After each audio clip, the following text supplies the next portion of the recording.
Bonjour tout le monde et bienvenue dans ce nouveau décryptage. Aujourd'hui, on s'attaque à un mystère absolument colossal. L'idée, c'est de se plonger dans les textes d'origine pour explorer l'une des frontières philosophiques les plus profondes jamais tracées par l'esprit humain.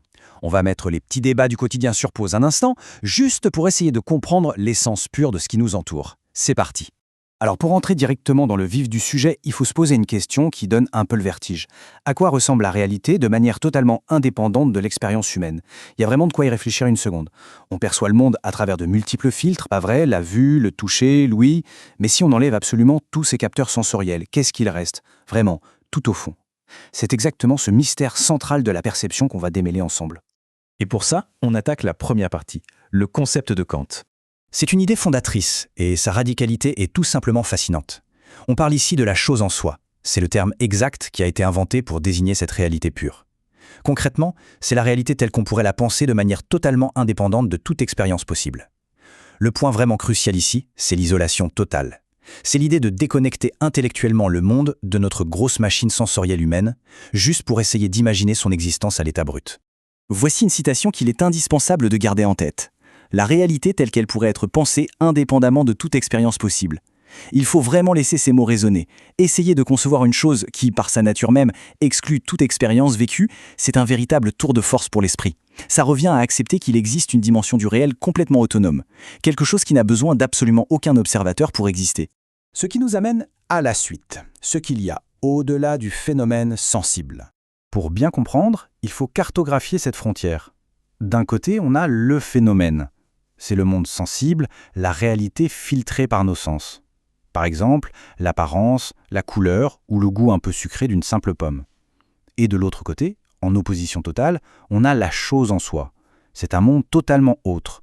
On a donc cette séparation hyper nette. D'une part, l'apparence sensible qu'on capte, et d'autre part, la réalité cachée qui nous échappe. L'implication de tout ça donne vraiment le vertige. La chose en soi se trouve entièrement au-delà de toute connaissance sensible. C'est un peu comme si nos sens étaient des lunettes teintées collées à nos yeux, impossibles à retirer. Ils sont absolument incapables de franchir cette barrière. On ne peut ni voir, ni toucher, ni entendre la chose en soi. C'est, littéralement, la limite indépassable de l'intellect et de la perception humaine. Passons maintenant à une distinction très importante, la nuance du noumen.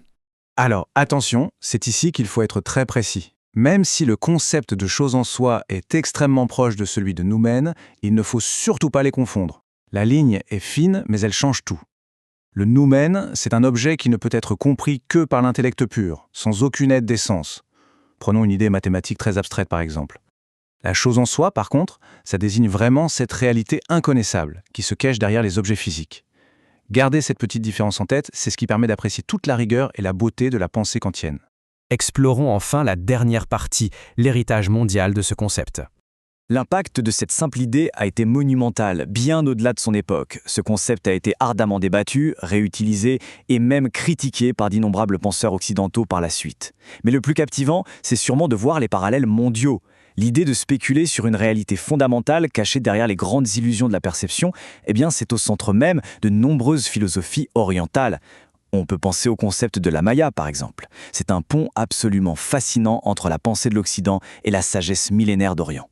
Pour clôturer cette analyse, voici de quoi faire bouillonner les cerveaux. Si notre connaissance sensible est définitivement bloquée à la frontière, quelle réalité infinie, quelle dimension insaisissable s'étend juste là, à un cheveu, au-delà de notre perception humaine. C'est sur ce mystère persistant, cette énigme qui repousse complètement les limites de l'imagination, que s'achève l'exploration d'aujourd'hui. Une très belle invitation à ne jamais, au grand jamais, cesser de questionner l'évidence absolue du monde qui nous entoure.